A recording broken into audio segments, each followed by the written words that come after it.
Hello, everyone, and welcome to This Week in Hospitality Digital Marketing. I am one of your hosts, and with my other two co-hosts, and the third is on also vacation, but Tim Peters is also on vacation. He is blessing us with the fact that he is in his hotel room in, sadly to say, Miami Beach. Darn, that's just such a tough place to be, man. Yeah. I'm looking at blue ocean right now, blue skies. Yeah, we're out on the balcony. Yeah, we're feeling for you. You can tell the dedication. Yeah, being on vacation. You can tell the ones who are dedicated on vacation to show up for the black, and those who maybe aren't quite as dedicated. Oh, is that a dig at Ed? Oh, man. If he was here, he could defend himself. So. But since he's not, pile on. Exactly. You know what? I still tell him to this day, whenever he goes off to do any sort of Star Wars vacation, I'm turning into one of his kids. Because the dude seems to know everywhere to go. Absolutely. We had a fun conversation. He was at some place that the Universal, they had the store there, and they had the full Darth Vader, movie prop quality outfit for like $7,000 or $8,000. And he said he was legitimately standing there trying to rationalize why it was worth it. I said, no problem, dude, because I was trying to really rationalize, there's a guy that makes replicas of lightsabers down to the little crystals and everything in it. Oh, wow. And I was trying to justify why $10,000 seemed reasonable too. Yeah. The nice thing about a toy of that size is it's easy to sneak in the house without anybody seeing it. But you know what? That bill comes in, and it's a joke. Yeah, that's a joke. I think Jeff from Navis did join us. He hasn't hit the seat button yet. There he is. Hit this. Hold on just a moment. We'll bring Jeff into the conversation. For everyone that's watching us on Facebook Live, thank you. We're doing the new OBS software. Mr. Robert Cole helped me with that. You figured out the OBS? I done figured it out, yeah. Although I did learn that the audio has to come from, I got audio only from Navis. Hey, Jeff. That's what I have from Tim. Weirdly. Yeah. Oh, that's weird. Yeah. That is weird. I don't know whether the bandwidth it. Jeff, we only got audio on you right now. We don't have video. Let me see what I can do to fix that. No worries. That's interesting. Well, we could be that we're Blab is having a bandwidth issue, perhaps. I have no idea. I am. I see. Seems to be picking on the right hand side of the screen. I don't know. So. I don't know. Yeah. No. I mean, because for me, Tim came through well. Robert, you're fine as always, except for hang up and try and come back in and see if I clicked the wrong button by accident. Actually, a fast question for Jeff: do you see Tim, or is Tim audio only for you? I see all three of you. I do see a black window for. That's so bizarre. Okay, it's got to be a Blabcast thing. Like they blab. Yeah, it's got to be for that. We'll have Jeff pop in with us again. For everyone that's on our show with Holly and Sean, thank you for your patience on this. As always, technology is great when it works. Exactly. I got audio only still. I tell you what, I'm going to drop off real quick, and then I'll come back in and see if that helps. I can't imagine one person's going to make a difference. I can't imagine, one person being the difference on it, though. Which probably means we'll see you next week when you get back on. Room service rang the bell. Room service knocked on the door. It's like, I'll be right back. I promise. I'm on vacation. Exactly. Yeah. Right back. All right. Jeff, we have you for audio. It was probably Tammy. So. Yeah, pretty much so. Jeff, this is terrible. The one person we want to be here, visually, and we can't get Maybe if Jeff tries dropping off and then coming back on, then we'll see. All right, Jeff, you want to try that again? Except he has to do it quick and beat Tim. All right, let's see if we can get... what the heck is going on here? Nope, I still have audio only. Damn it. That is so bizarre. It is. Because what's that? Are any of you on a Mac? I am. Huh. Oh, but now I see Tim. Yeah, Tim's fine. And Navis said, Should my photo booth be closed? Maybe that's taking the signal. Oh, yeah, that's probably Yeah, your camera's not being used. Yes. Yeah, try to see if that might help bandwidth-wise for you. Okay, let me drop out again and come back in without photo booth on, and hopefully you'll be able to see me. All right. And clearly Jeff does what I do, which is the Brady Bunch, doesn't it? I mean, it's like dun dun dun. Da-da-da-da-da. I'm particularly happy we're recording this part. Yes. Yes, we are. We are recording. I still got audio only. Jeff, we might have to run it with just audio for now, and then we can try a little bit later. There might be just now. Tim, at least on mine, just flipped audio only. Oh, see, Tim looks good for me. It's got to be a Blabcast problem. So yeah, it might be that. Right now, everything's good for me for all three of you, except for Navis. I mean, Jeff is just the audio only for me at this point. And if it is, then it'll come in when it comes in from a bandwidth issue of this. But Jeff, thank you for joining us today. No problem. Thanks for having me. And you'll just be the talking circle with the Navis logo. At least you have the wonderful Navis logo. So it's not as if we don't know who you are while we're talking to you. I'm sorry I don't have any animated voices to go along with a graphic icon image, but you're stuck with this. No, not a worry, not a worry. Well, and actually, one little Blabcast note that every time Jeff talks, you can see the Navis logo glow. So if Tim's talking versus Jeff, you'll be able to see who's Yeah, talking. that's true. We have this benevolent Navis logo as the all-knowing, all-seeing logo for us. Tim, why don't you say anything? Why don't you say something here? This is Tim Peter speaking with his voice. Oh, see, his is not doing the Eye of Sauron thing. I don't know why not. Well, they only do that for special guests. I guess so. That's only for special guests. Okay, so we finally, I mean, regardless of the audio or the video, I should say, problems with this, for those who are joining or with us today, the purpose of the conversation for us is that we feel that there's a definitive need to discuss platforms and usages of software and so forth, and solutions for hospitality people. And Navis is by far one of the best in the industry when it comes to problem solving and solution building. And so we asked Navis, Jeff in particular, to come join us and to share a little bit about the product itself, how it's used, and then for us to ask questions and to work with ways to what can do with Navis and where does it fit in the spectrum of services. So, Jeff, if you can give us a little bit of a recap first as to what Navis is and what it does. Sure. Thank you, Lauren. Navis, for those that haven't heard of us, we've developed a revenue performance platform. It's a set of innovative technologies supported with some really proven best practices and, of course, some really smart business coaches that serve all of our clients. The idea is to help drive performance among those revenue producing staff members on property. So think reservation agents, marketing team members, as well as to some degree revenue management staff themselves. And the whole idea is to help drive more direct bookings, to take better control of your guest list, your guest database, capture prospect data, and do a better job of converting more of those direct inquiries that marketing works so hard to generate into those highly profitable bookings. So tremendous. We've been serving hotels and resorts for about 10 years now and have collected, we work with about 600 clients, 600 properties, and have learned, we track everything. We measure everything. We have tremendous amounts of performance data, and on average, just to give you a sense of the scale, our system, when we partner with our clients, delivers about a $4,000 per room per year increase in direct, highly profitable direct revenue. So for a 200-room property, that's about $800,000 in top line revenue. And of course, a lot of that is incremental at that point because it's coming from the demand that the property has already generated for itself. We're not a big marketing platform per se and creating a bunch of demand. Our focus, and we know the pond already has enough fish. You just need to empower your team with guest insight and intelligence to convert more of what's already coming into the business. So really powerful. And it's typically a shift in mindset when we sit down and start talking with prospective clients. There seems to be a mentality that we see and proven out in some recent market research we did.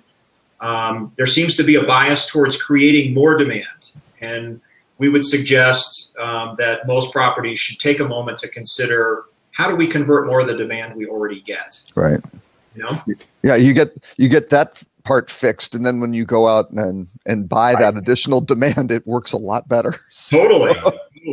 Yeah, at one point of conversion for a reservations team is so significant. You know, it can be hundreds of thousands of dollars in top line revenue just by improving the closing ratios for a reservations team. Absolutely. And, you know, reservation teams are often, unfortunately, afterthoughts. You know, there's been so much focus in the digital realm for the last 12 or 15 years, and rightly so. There's some incredibly powerful things that happen online.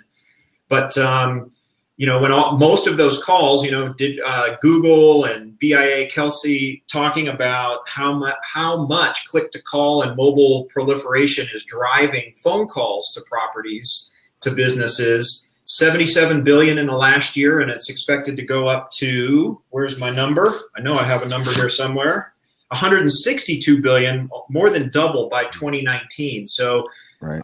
For properties that haven't been thinking about or investing in their reservations team, in addition to all those wonderful investments made in the digital realm, we think that's a missed opportunity and something that hoteliers should spend some time thinking about. Right. Go ahead, Tim. So, Jeff, I've got a question for you with regard to that, and I think this is what you're talking about right now. But, you know, when we talk about mobile, obviously what I've seen with clients I'm working with, what I'm hearing from people in the industry is they're seeing a lot of growth in the call center as mobile has become a bigger part of the guest journey. Can you talk a little bit about that and, you know, where Navis, are you seeing something similar, and what's Navis doing with regard to that? How do you help with that? Yeah, absolutely. We see call volumes up across the board. In fact, if, you know, for those paying attention to hospitality news over the last year or two, even the big brands are seeing, who invest so much in the digital realm, are building new call centers, 100, 200 seat call centers here in the US to help handle the increases in call volume. So I think that data that Google and many of these research firms are collecting and reporting on, we're seeing it today hit certainly all of our clients, and we know the broader industry as a whole. So one of the ways, you know, our system, we really bridge that online and offline world. And that innovative technology I mentioned that we've developed, one of the core parts of that truly is unique is this concept of being able to capture guest and prospect behaviors through their phone activity, as well as through their digital activity, and appending that to guest records. It's like a CRM at the core of our system. We call it our guest engagement engine. It's like a CRM, but so much more, and it adds these behavioral components to more standard guest preferences and attributes. That creates a really rich and dynamic profile, and then we've built a layer of applications that helps deliver that guest insight, guest intelligence in real time at the point of sale. So now agents are empowered with each and every inquiry or call that comes in, or even by email. They now know much more about who's on the other end of that call or email before they even respond or pick up the call. Knowing which marketing campaign actually generated this particular call can help an agent frame that relationship building conversation they're going to have with that guest. Is this someone calling in response to a golf ad or a spa ad or a girl's weekend away? Those types of thematic or experience related things, particularly in today's economy, can be so valuable in helping agents improve their ability to capture and convert each of those calls on the first try. We call it first call resolution. And that's where we see a tremendous amount of improvement in direct booking capture, that conversion rate. Our system goes a step further, and that first call resolution is really, really important and a key driver. But there's another piece here that we find for our clients delivers a significant sum of incremental revenue. We call it outbounding. Think of it as concierge follow-up calls. These are calls to those, not everyone books on the first call. We know that. Only about 35 on average across our clients, 34.5% of calls are booked, true lead reservation calls are booked on that first call. That leaves about 2/3 of your demand floating out in space. If you don't have a system that enables your agents to track and follow up, to be proactive, treat each lead like a true selling opportunity. Most properties do that on the group side of their business, but they're not as well equipped on the standard reservation sales side or reservations department, because we find in many cases, particularly among independents, and that's really our sweet spot, independent hotels and resorts, they think of their reservations team as mostly an inbound guest service oriented type organization. We know they can be a powerhouse for driving direct revenue and ultimately improving profitability for our clients for their property. So we give them a set of tools to act like professional salespeople, to be able to set traces, to follow up.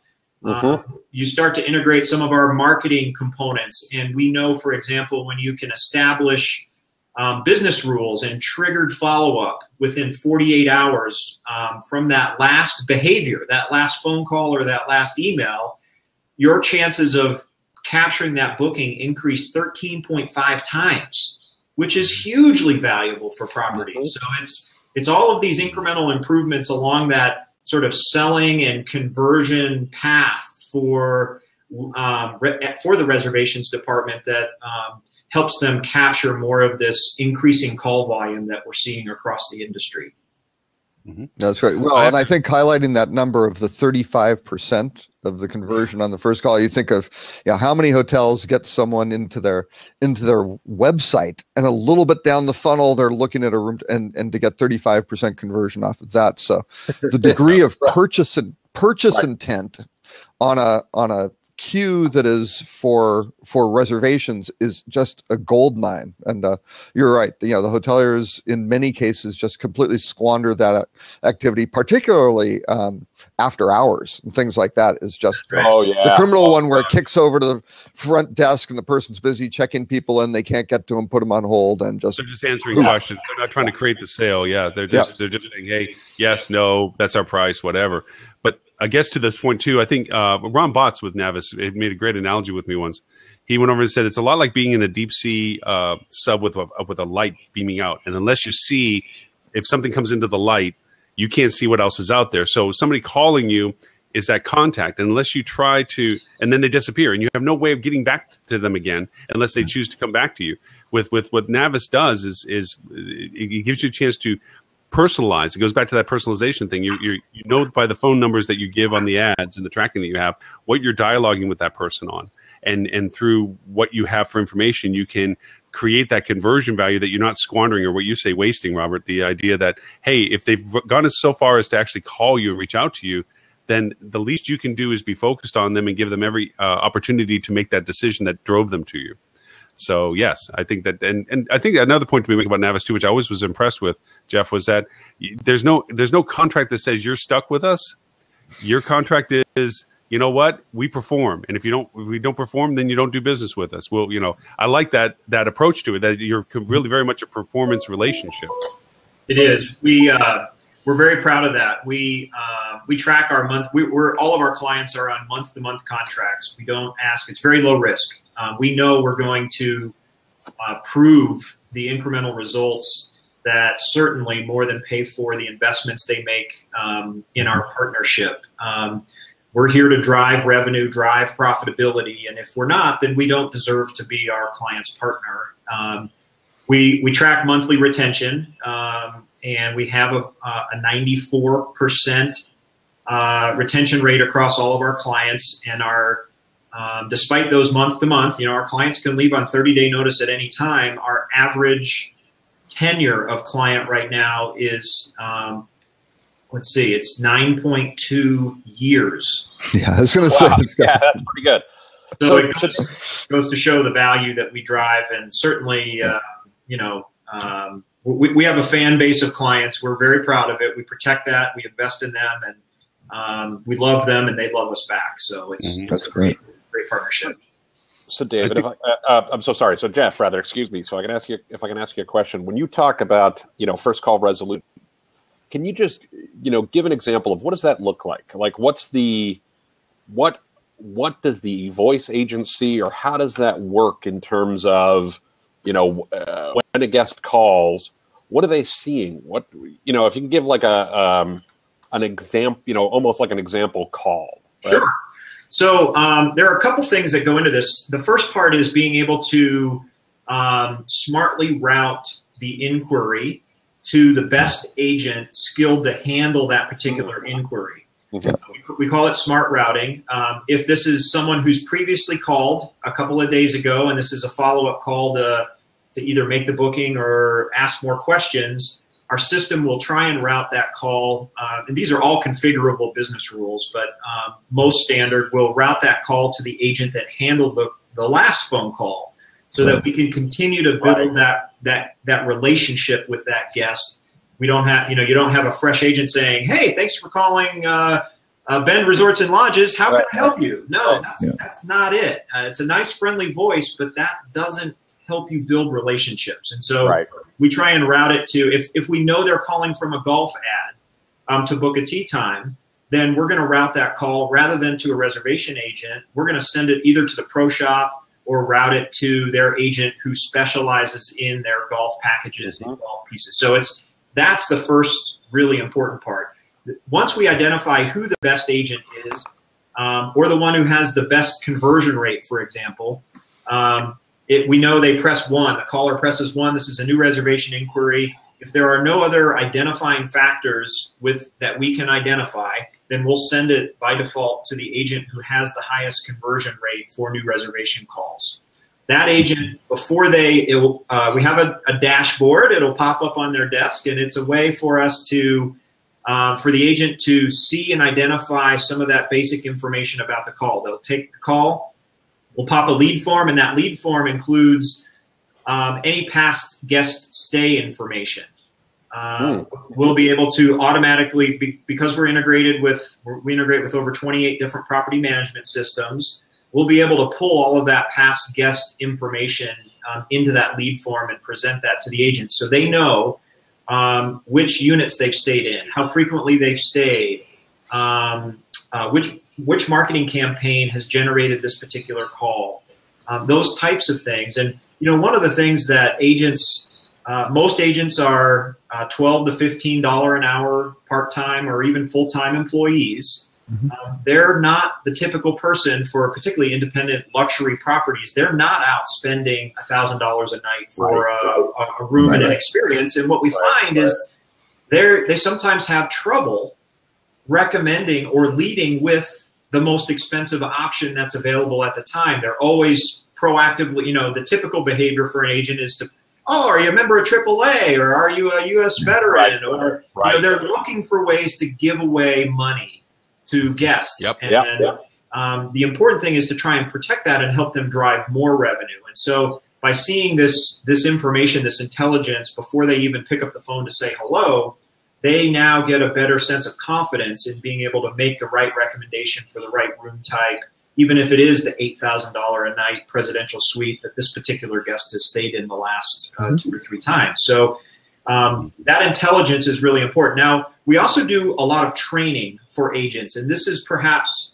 we know it's the most immediately impactful thing that hoteliers can enact or deploy for their reservations team to improve their closing ratios.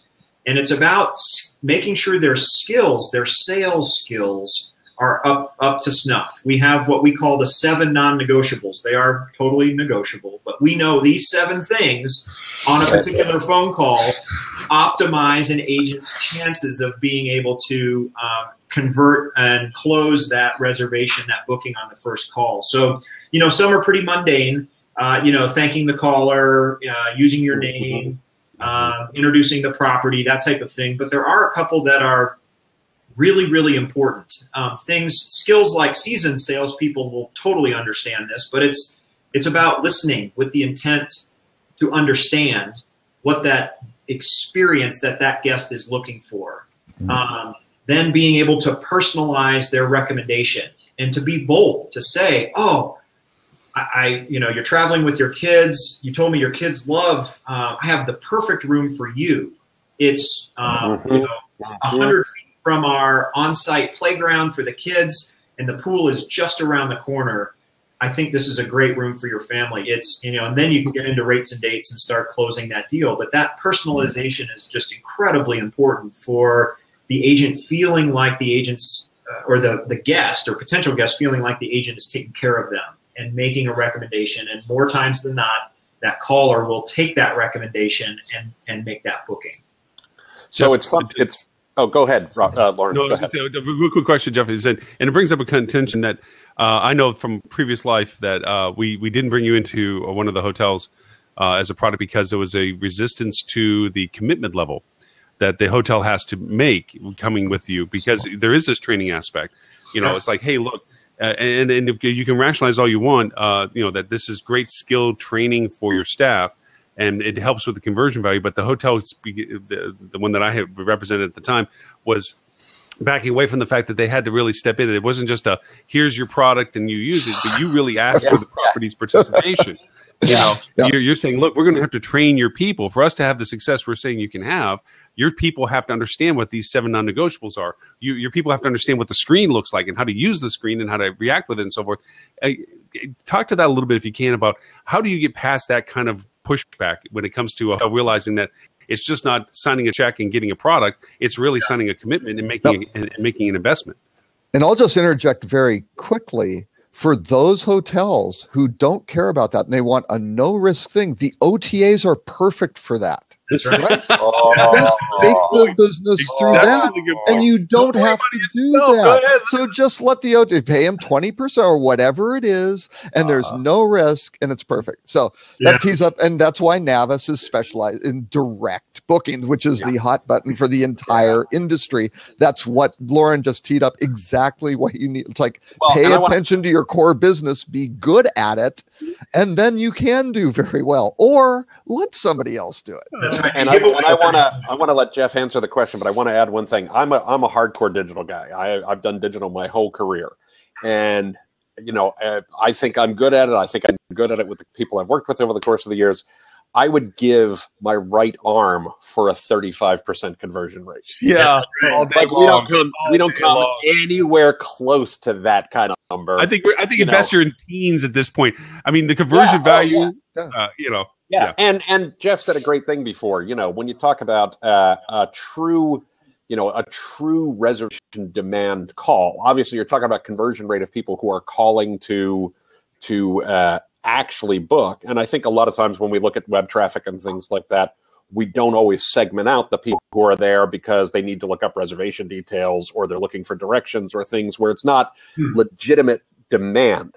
That said, even if you filter those out, we're still not coming within a mile of 35%. Not even close. Not even close. So Jeff, I do want you to answer Lauren's question. I do want to point that out because that's such a key for people to realize. Well, and I think that's why HSMAI in their distribution study, it's now been a few years ago, but they identified the direct phone channel enjoyed a 31% ADR premium over the national hotel average. It is a highly profitable channel. You combine direct digital with direct phone, and if properties and hoteliers can optimize that combination, holy smokes, that's the way to really drive property value, profitability, all of those key financial performance metrics that are just so important in business year in and year out. To Lauren's point about, it does, our system, the training, it does take an investment, but there's a huge payoff. And that's part of what our discovery process with new potential clients is. We've got a really detailed revenue calculator that, based on all of our performance data across our clients, helps us quantify the level of the payoff for that investment. We're pretty explicit in our selling process in saying we're not a magic software pill. You don't just sign up for Navis and all of a sudden book an extra $1 million worth of top-line direct revenue. It takes work. And if properties have the will, we know the way. So we can show them the path. And it's part of why we're not just a technology solution. There's a heavy sort of service quality to the stewardship the responsibility we feel in leading our clients to that greater success. It does take accountability. It does take additional training.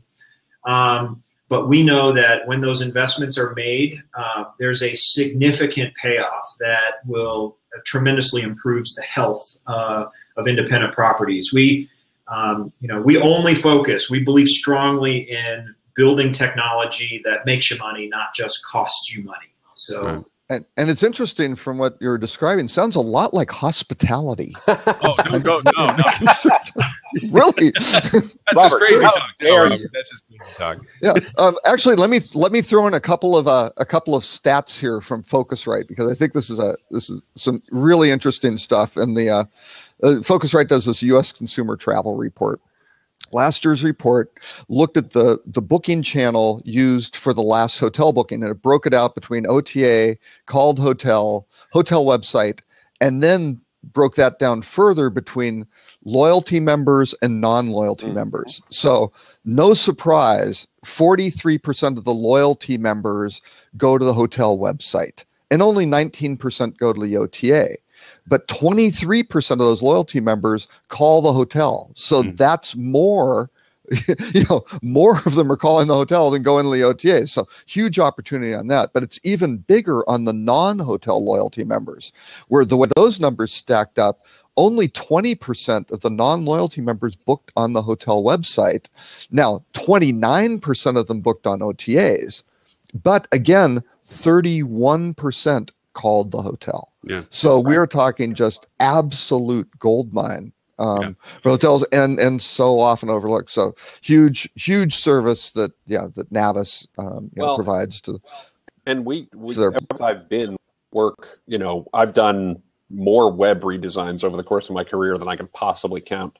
And early in my career, we were very clear about the site. The last thing we wanted them to do was pick up the phone.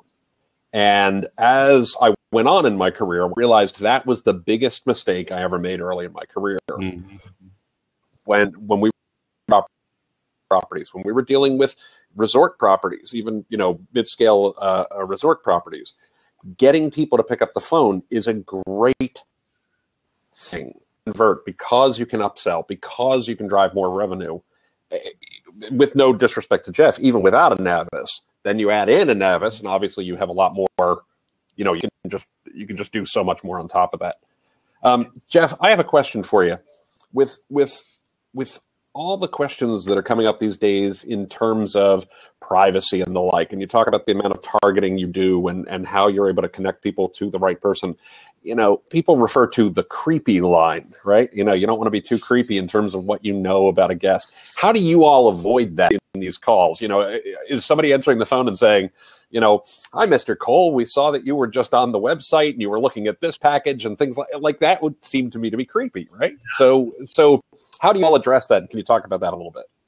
Yeah, certainly. And you're right. That's behavioral tracking can start to cross that line if it's used in an unwieldy way.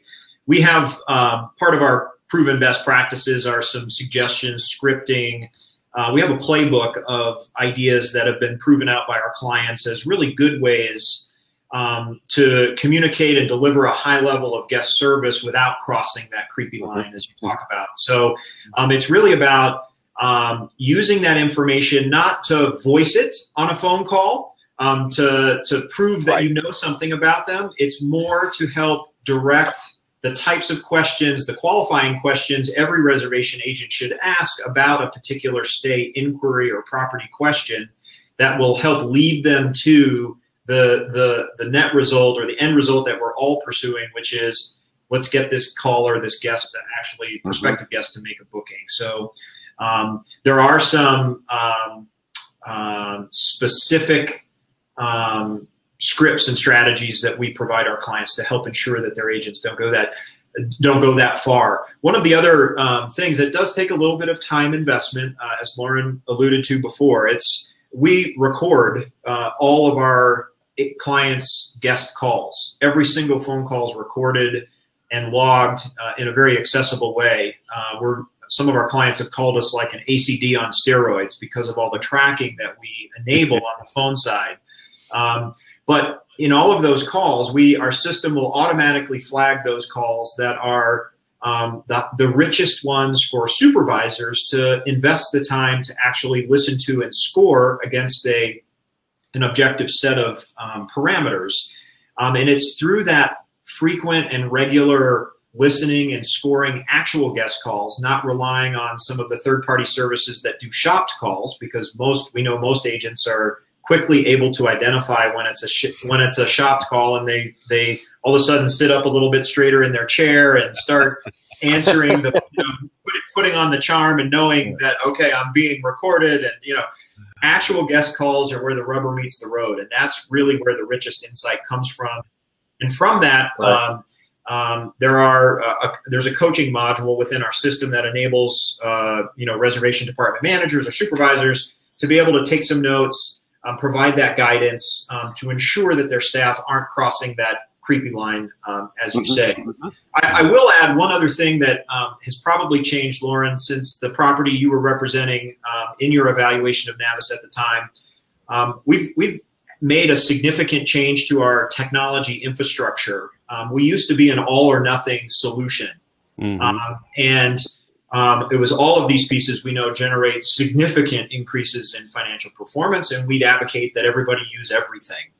We've now architected it like each module is, think of it as a set of light switches that that allows clients to turn on or turn off various pieces of functionality. So for an urban property, for example, if the reservations team is very small and it's primarily front desk, and they're more interested in capturing lead data, improving their marketing, they don't have to take our agent performance module, which includes all of the coaching, scoring, listening, all of those types of pieces. So it's given us a lot more flexibility. We found through this approach, we can service a lot more different property types in different scenarios, and really align more closely with the needs of each and every one of our clients. So that right there was worth this entire conversation to me, because I did not know that.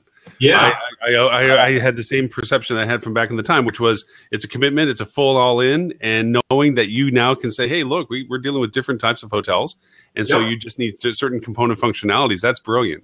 Thank you. That's actually that's for me, that's my biggest takeaway at this point from the conversation about all this, is that now I know better.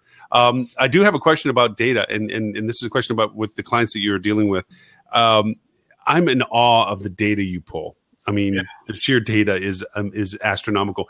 From your perspective of your client base, are they realizing, how many of them, I guess, here's the question, how many of them actually are plugging it into the other data they're getting and getting true insights as to what they can do to improve their marketing strategies? Because honest to goodness, I'm still, and this may be even old information, when I looked at the screen that you use for the incoming calls and the offers that drove them and the information that you're pulling from our CRM data and looking at previous histories and so forth, to Tim's point, you get this scary, spooky, I know so much about you thing that you try not to leverage. But it's like that data, when you plug it into your Google Analytics traffic and all this stuff. So how many of your clients are actually realizing that value proposition that you bring for the data that you have?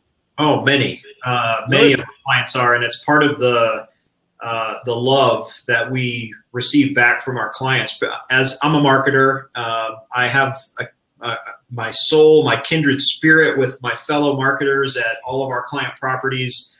I wish I had the marketing tracking capability of Navis when I sat on the outside, having to report, finding metrics to report, marketing value, to prove marketing value. They were all activity metrics. We drove this much traffic, or we drove this many calls. Wonderful things. But, when the GM, you're sitting in your quarterly meeting and the GM says, that's all great, but why isn't revenue up? Right. Where's the dollars? But the answer is, hey, it's bonus time. That's great. You get an extra 140 calls. Yeah. That's right. So let's invest more expense to drive flat revenue. Exactly. That does brilliant not strategy. Navis has the thing that I see on the marketing side that is incredible. It's the holy grail of marketing tracking. It's because we're integrated with the PMS, because we're integrated with the phone system, because we're integrated through dynamic coding with the booking engine and the website. We can now track bookings both online and offline through the reservations team with actual booked revenue down to the penny back to each and every campaign.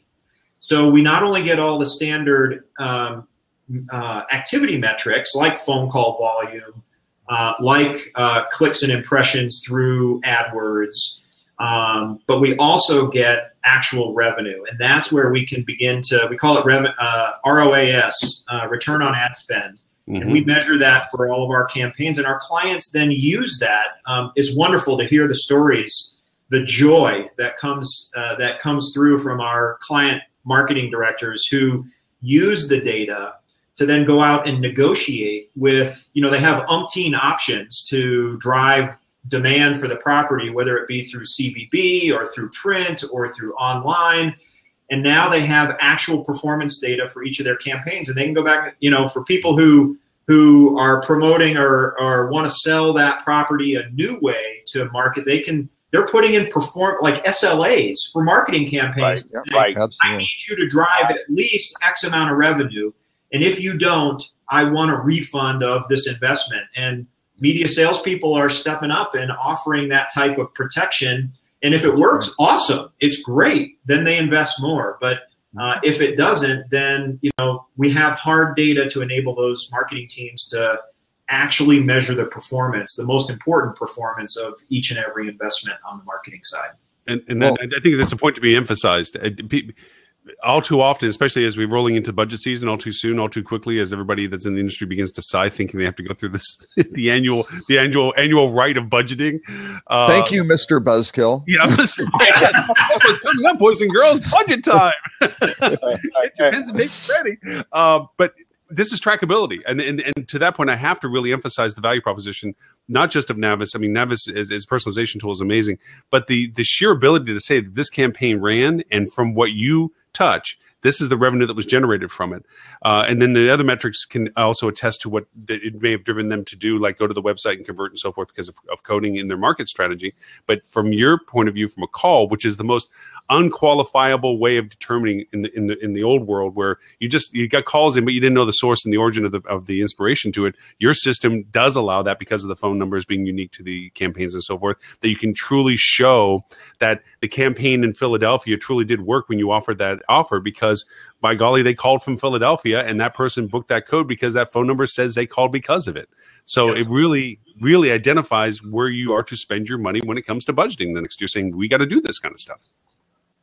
Another big benefit of being able to capture and compile and connect all of this data from these different sources, I talked about these really dynamic guest and prospect profiles. When you integrate that with your marketing systems, your marketing database, your email engine, we built we call it Navis Reach. It's our sort of guest engagement marketing automation tool, or system solution. It's a way to set up business rules that enable marketing teams to do two really important things. One is to now enable their teams to do things that they just never had the time. They never thought was possible without having to hire a whole bunch of new people. And more importantly, perhaps from the guest or prospect standpoint, with the system, with an integrated system, you can now actually achieve really highly personalized one-to-one communications that help develop true guest relationships over time. So you can nurture the lifetime value at the right time, and understanding when, setting triggers to send an email on the annual anniversary of their first visit or first inquiry about planning that family reunion vacation, rather than the booking date, which most PMSs capture. Most don't capture when when the planning phase started.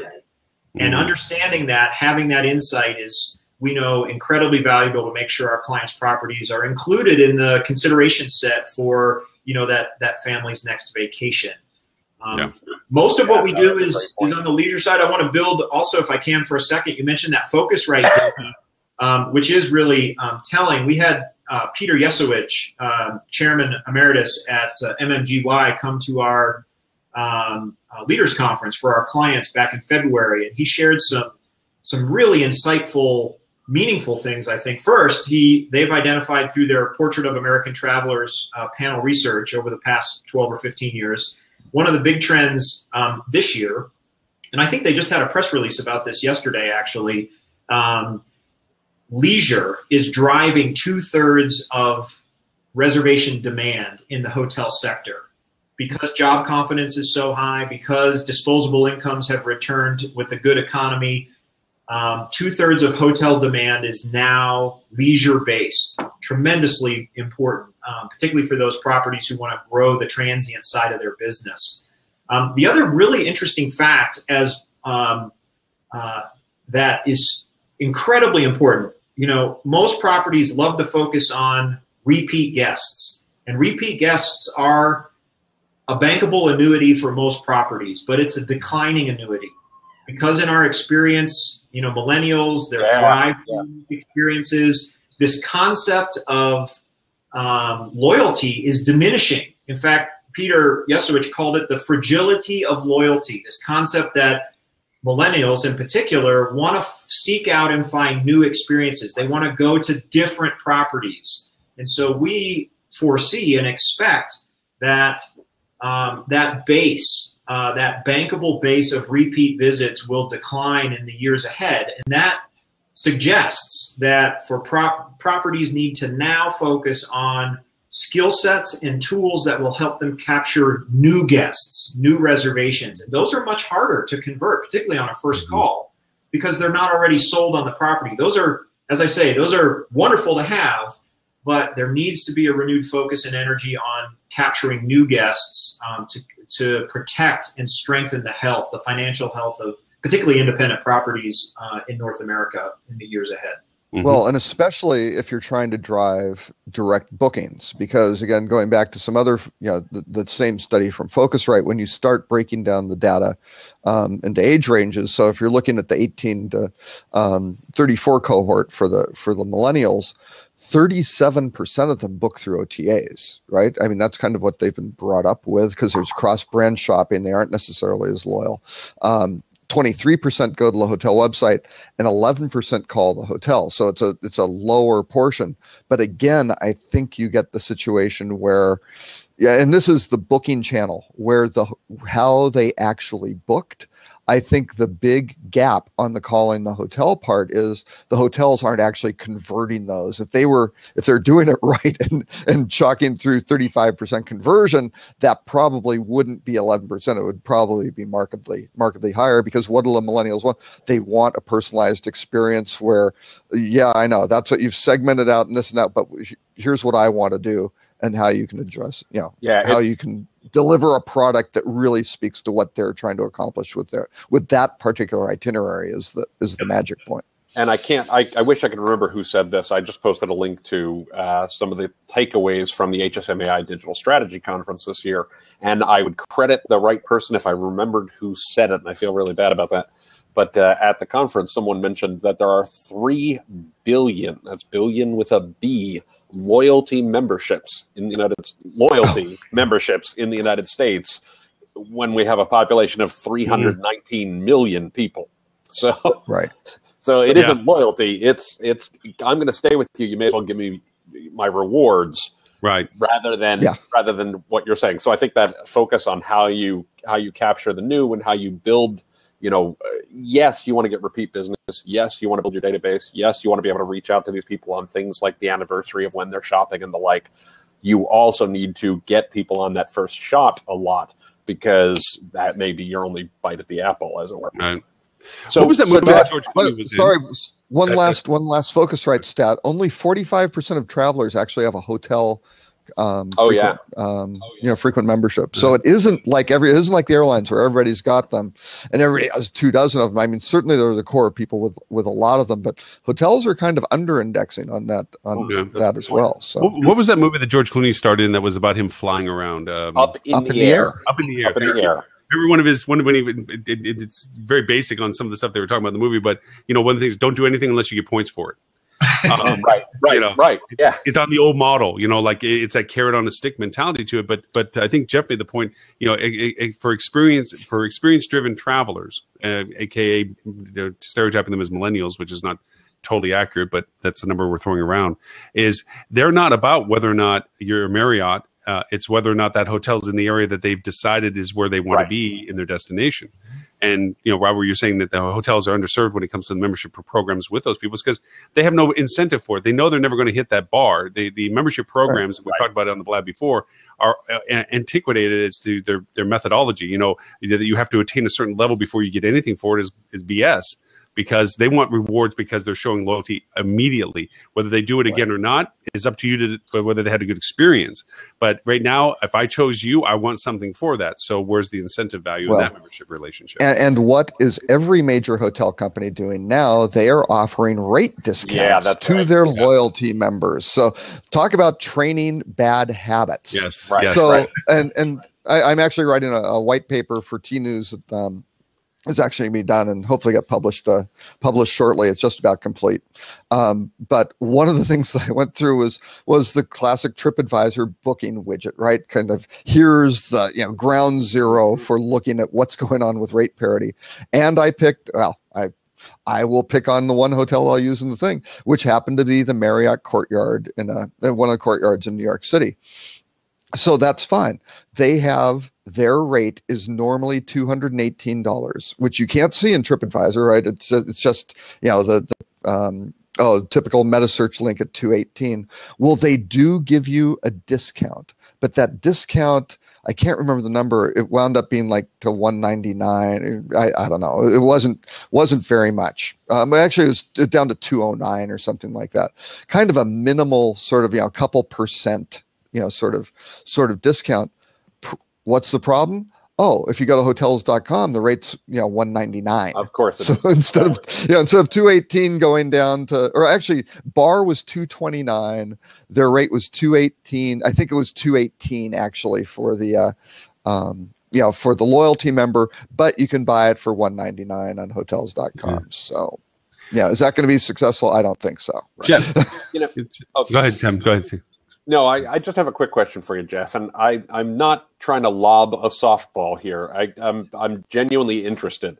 I'm sure there are hotels that Navis works better for, and hotels that Navis doesn't work better for. Can you talk about what sort of criteria you look at when you're talking to hotels that say this is somebody we know we can be successful with, this is somebody we know we can really help, and these are the hotels where because they don't get a lot of call volume, whatever the reality is, probably isn't the right solution. So people who are watching this can say, yeah, these are folks I definitely need to talk to, right? Yeah, no, totally. And I appreciate that because we've found through our experience, we're not right for every property. We're just not. There's not a solution out there for it. We've identified a couple key metrics that help us through the sort of discovery process of our sales cycle, whether or not they're going to be a good fit. And I'll rattle off a couple of those for you.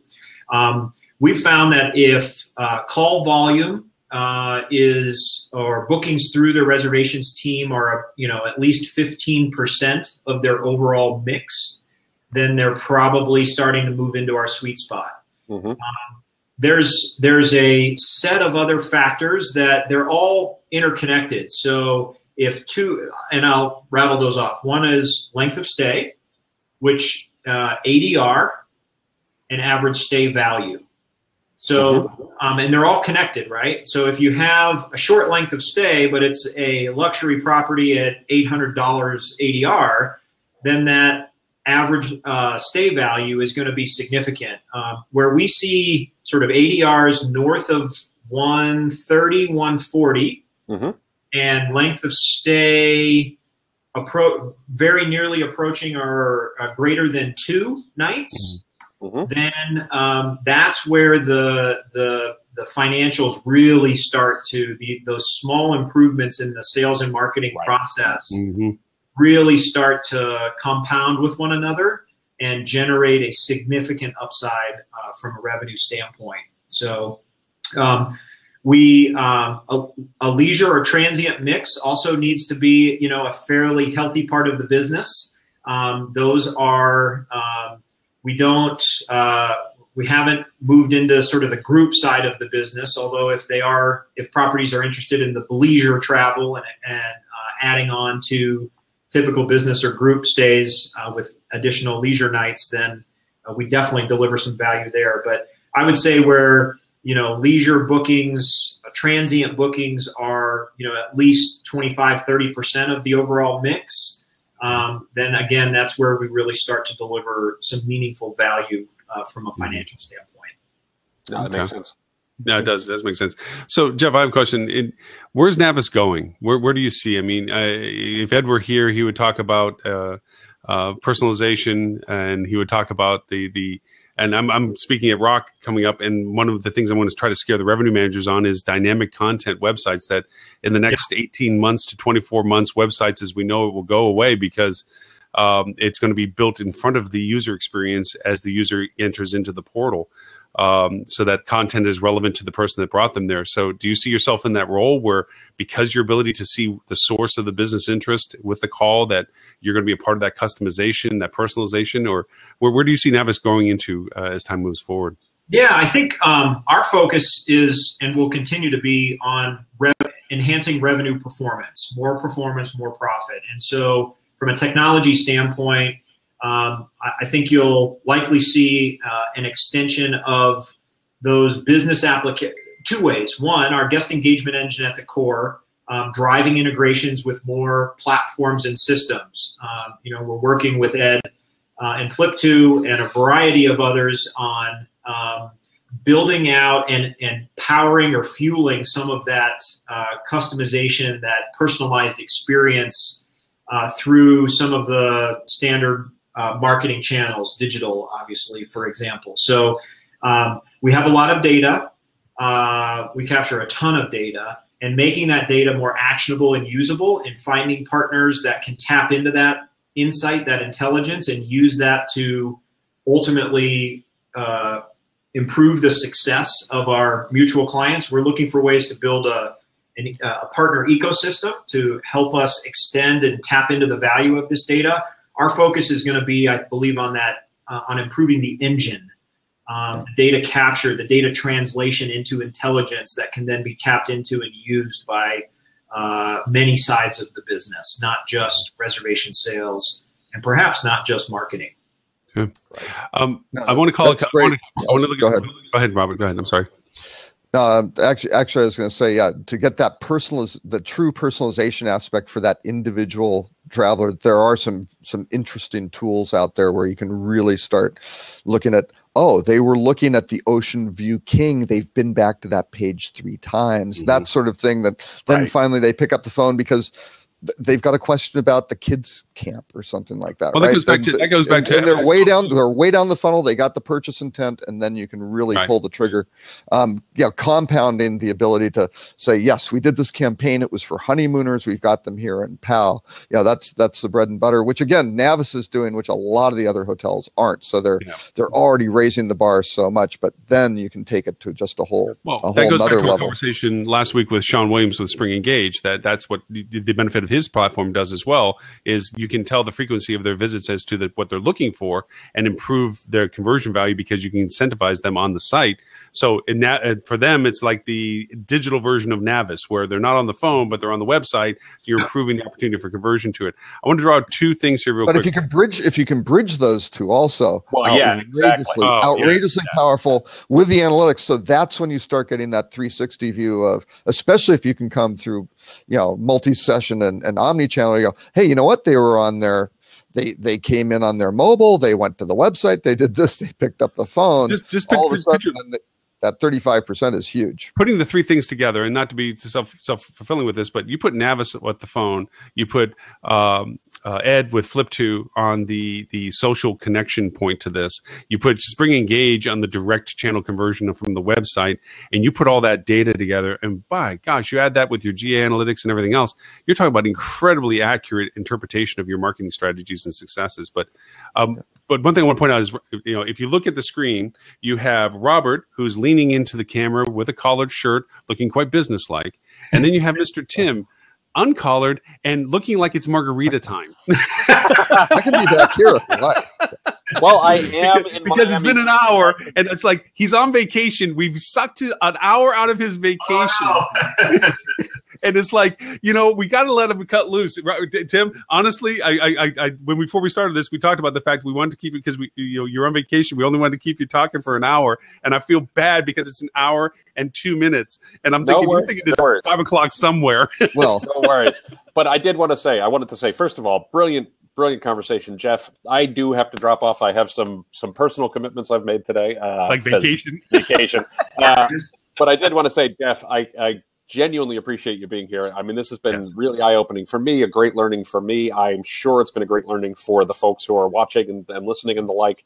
And with that, I'm gonna head off, but I hope you continue the conversation. Before Tim goes, we made a strategic error with this, and we should not have had Tim on the call.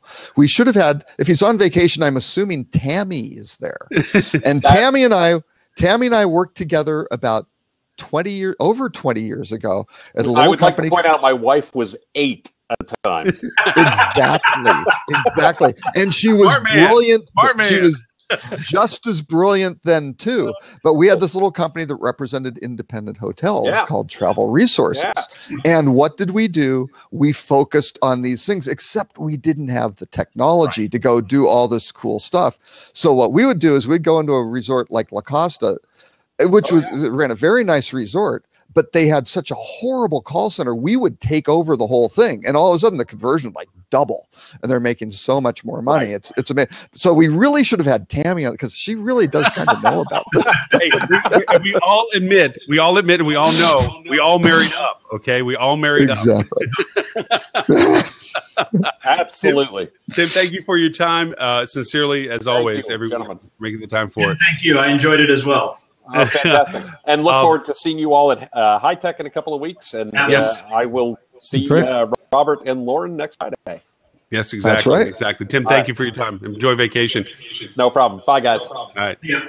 Hey. Jeff, as a wrap up to this, because again, we're taking your time as well, and we appreciate you joining us for this and going through this process. And to Tim's point, I've learned, like I said, my biggest takeaway was your adaptability. I had not known that you had changed that paradigm of saying it's an all or nothing proposition. So that's my biggest takeaway from this process to it. I'm sorry, I'm not that impressed. If he said it was 40 or 45% conversion, then he's got my 35. I don't know. Robert. Got to push it a little harder, guys. Sure, just 1 out of 3 callers converting. Yeah, any day, all day, I'll take that. Yeah. Because I still have to explain to ownerships when I try to put it in very simple terms. It's like, okay, so if you have a $3 click, and you get a conversion of 10%, and your ADR is $30, you're washing even, because what you made is literally what it cost you to get the room, the conversion. Yeah. And then they don't understand this. Like, you're only getting 1 out of 10 people. There's 99 out of 10 people that did not buy what you offered, but you had to pay for them to show up. Yeah. So with phones getting 35%, oh yeah, 1 out of 3 people, and the cost factor is nothing more than the ads that you have out there, and you know what you produced. That to me seems like you should be plugging this in anywhere you can. So well, and one thing actually, Jeff, that you started off with, you put it on my marketing. I would lead with this with your marketing. Is you said you're generating $4,000 a room. That's $11 of RevPAR. Yeah, I mean, you guys should your marketing should be, do you want to add $11 of RevPAR? Yeah. How much of this do you want? And if they say no thanks, well, that's fine. Yeah. That would be partner for us, right? Yeah. We do. I think with that, you get the attention of a lot of people going, hey, look into that. Yeah. Chase that down, would you please? I don't know what the hell that is, but get it. Well, in fact, one of our I won't say our biggest challenges, but one of our challenges in our sales process, when we get to this revenue assessment, where we really get down to brass tacks and identify exactly how much RevPAR, how much revenue we're going to sign up and commit ourselves to helping our clients capture, we get so many people going, no way, that's too good to be true. We should be doing this already. And the answer is, it's not too good to be true. And yes, you're right, you should be, but you can only do it if you have the right tools to help bring and surface all of this great information and insight that can help improve your team's ability to perform. So it's the true benefit of partnership. You know, we like to refer back to I think it was a Mother Teresa quote from long ago. You can do things I cannot do. I can do things you cannot do, but together we can do things that nobody can do. That's great. I like that. Yeah. I didn't. That's awesome.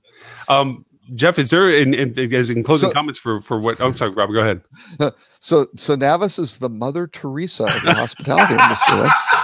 I wouldn't another nice little marketing tagline. Yeah, I wouldn't go that far. You know what, Jeff? You should just hire Robert to go over and give you taglines and sales page. Just put him on your sales force. Just give him. And that certainly ties into the landscape of the independent hotel. The independent hotel landscape is a lot like the slums of Calcutta.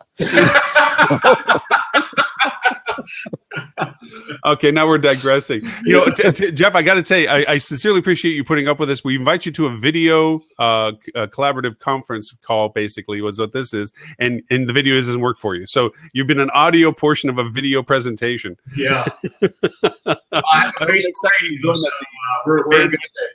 It works or something, because we'd love to go over and have you, and you get to see our smiley faces. We'd love to see yours. Just do you have any closing things you'd like to make sure that you had when you came to the conversation that you wanted to make sure were made that you didn't say already, or is there anything else you'd like to refer to? Yeah. Other than, we're obviously going to be at HITEC. We're in booth 539. If there are any listeners out there that want to stop by, shake a hand, say hello, I'd love to meet all of you in person. And if you're interested, share a little bit more about sort of how our system works. We will be launching a new, for all the technology nerds out there, while we've also been re-architecting our underlying technology, we're also rewriting our entire tech stack.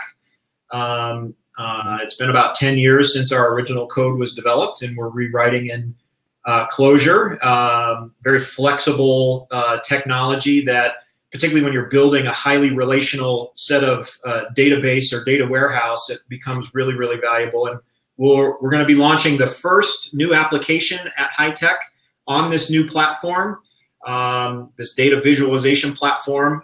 The product's called Insight. It's an integrated survey tool, highly configurable, and drops all that wonderful data right into our guest engagement engine. So reservation agents, when that piece is plugged in, are able to see the last survey results and be able to respond more appropriately, deliver higher levels of service to repeat guests. So anyway, for those that want to check out this new tech stack, we'll be previewing it on our booth at HITEC down in New Orleans, and look forward to seeing you all there. Excellent. And Jeff, if people want to reach out to you, what email, of course, the website and so forth, how do they find you? Yeah, through the website. The best way is probably through my email. That's initial J, Robertson at thenavisway.com. Or just fill out a form on our website, and that will come to my team, and I'll be able to respond that way as well if you don't remember the email. The website is thenavisway.com.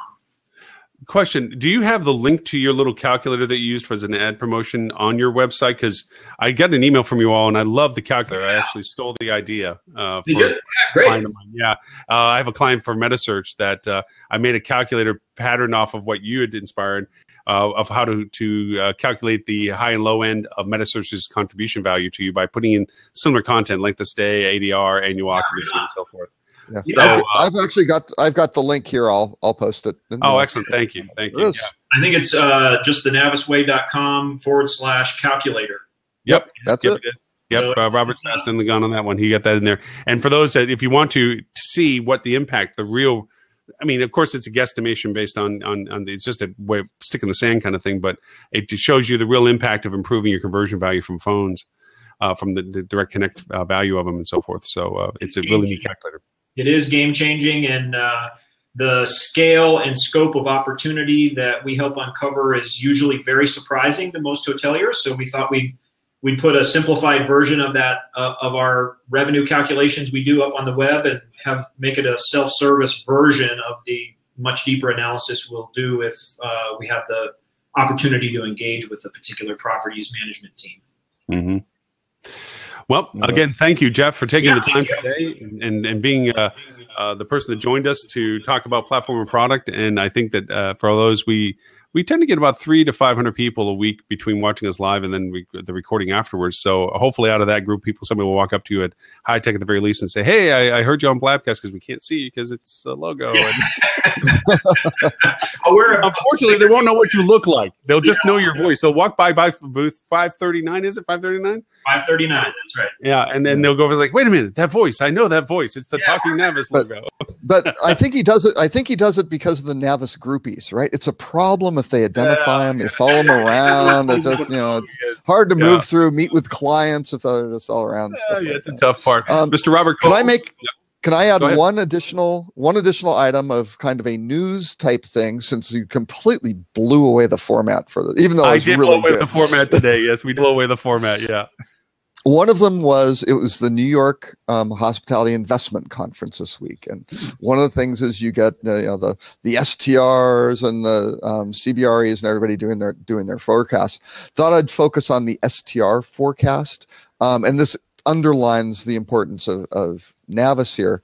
Occupancy growth is expected in 2016 to be 0.4%.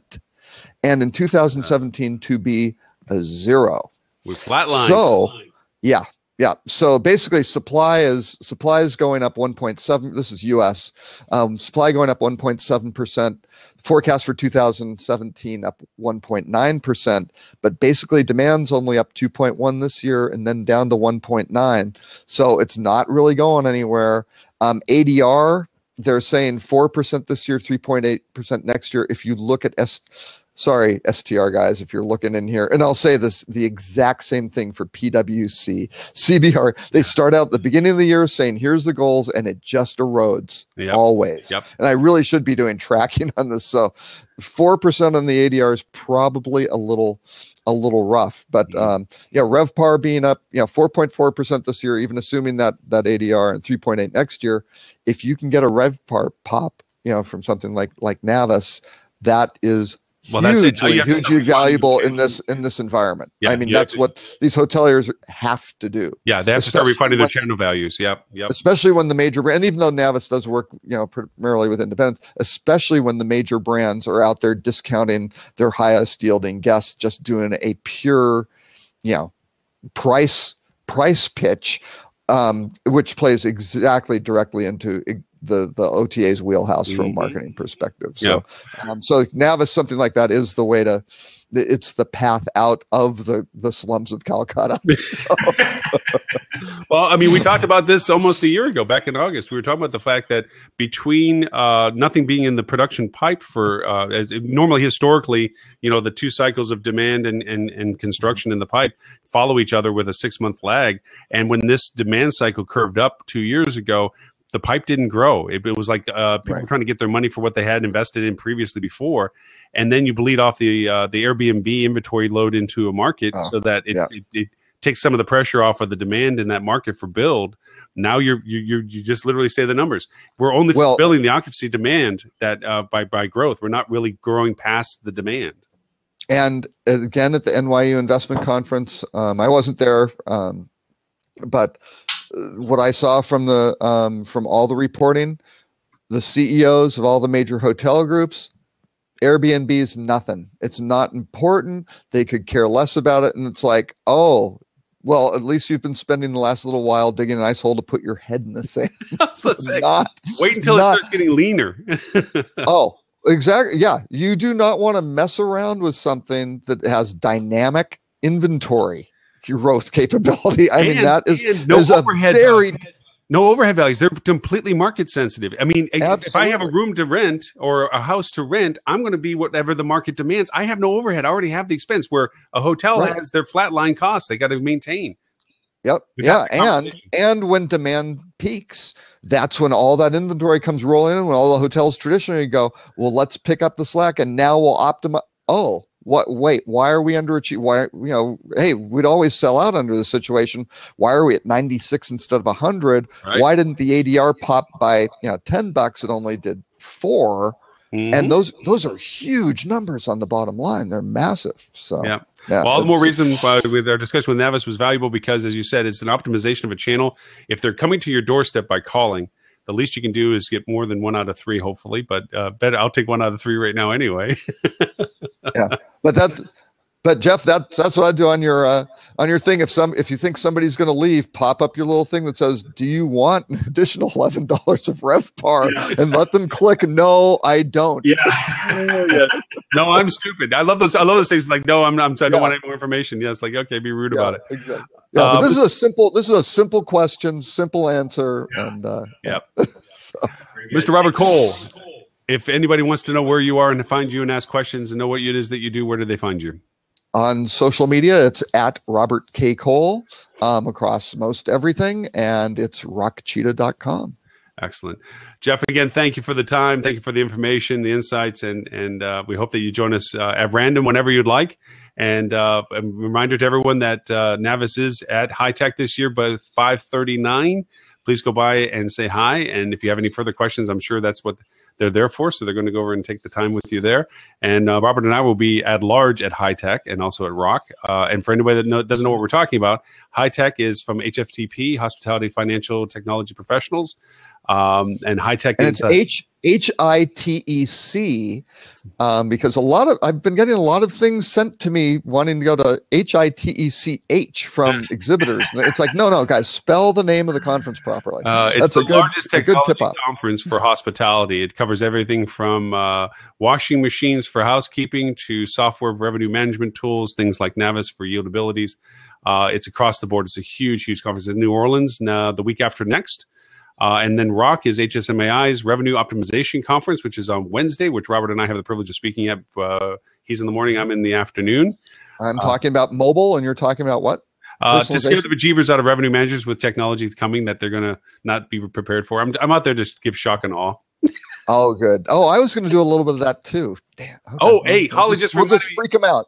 Holly, thank you. And there's a certification prep class for those that are looking for. There is a certification from HSMEI, which is the hospitality certification for digital marketers. And Holly Zoba with Signature Collection is the teacher for the prep class on Tuesday to get your certification. We're at, I think, almost 400, 600. I don't forget how many people we have certified so far. Holly would know. 400. Thank you. 400. And it's turning into, it is the industry standard for those that know about digital marketing. It's a great certification. It's a very useful if you're looking for job changes or improvement in your job, and that certification is turning into the de facto reason for people. Oh yes, Jeff, thank you. Yes, and so keep in mind that if you're interested in getting your certification, the prep class is on Tuesday. There is a sign up at hsmei.org.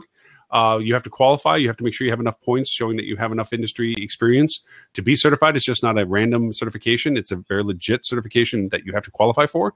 So make sure you go there. But it is well worth the effort to expand your either knowledge or your job opportunities. So and not to conflict with Holly's certification prep class, but if you're already certified, there is a great workshop being held on the Tuesday afternoon, sponsored by Nor1, which we're talking about merchandising and some really cool stuff on that. So I'm going to be doing that for, I think, 3 hours on the Tuesday afternoon. So that's going to be a great session. We've got a great panel of hoteliers who are going to be telling some war stories, and they've got, again, some just really incredible things that they're converting. Excellent. So with that, I think we've spent our time and then some, almost an hour and a half. But Jeff, again, thank you for the opportunity to speak with you, and look forward to meeting you in person at High Tech.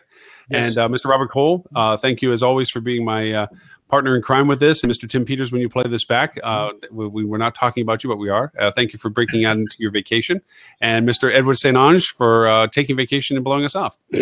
Yeah. Well, yeah, and here you've got Ed, who doesn't even show up. Tim drops out halfway through. Yeah. You always. But you know what? Ed brought us Jeff. So it's all. And next week we'll see if I'm here. Well, I'm not going to be here in my office. I'm going to be driving a moving truck somewhere between Milwaukee and Dallas. Okay. So we'll see if I don't know. Maybe my daughter will hold the camera, or we'll get a suction cup mount for the windshield or something like that. I've done that. I was driving, and I wasn't driving. I was passenger, but I did a live presentation while we were. I think I'm going to be driving. So oh no! Don't do that. No. All right. What could go wrong with a 16-foot truck with towing a trailer behind it while I'm doing a live broadcast? I've seen worse. I've driven past worse. People texting while they're driving semi trucks. Oh, so, yeah. In Dallas, yeah, exactly. exactly. For anybody that wants to watch this episode in its entirety, they can go to hospitalitydigitalmarketing.com/Blabcast. And also all of our archives presentations. We do this every week and have been doing it now for almost a year every week. So there is lots of content there for those who are interested to hearing us go through all these ideas and so forth. And for everyone, thank you so much for listening to us live.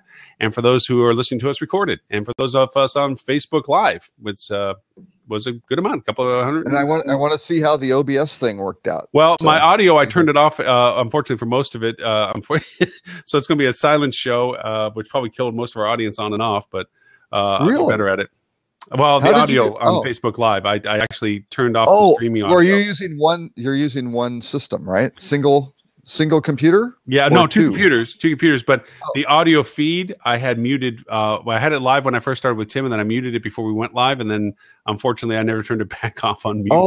You just so operator error. Yeah. It wasn't software; it was operator as opposed to platform. Yeah, limitation. Platform stuff. The only thing I can blame on platform is that we have Navis the talking icon instead of Jeff's cheery face. So that's okay. All right. Well, anyway, Jeff, thank you again, and Robert, thank you again, and Tim and Ed, as always, thank you for everything that you do for this. So until next week, thanks all, and have a great rest of the week. Bye. Have a great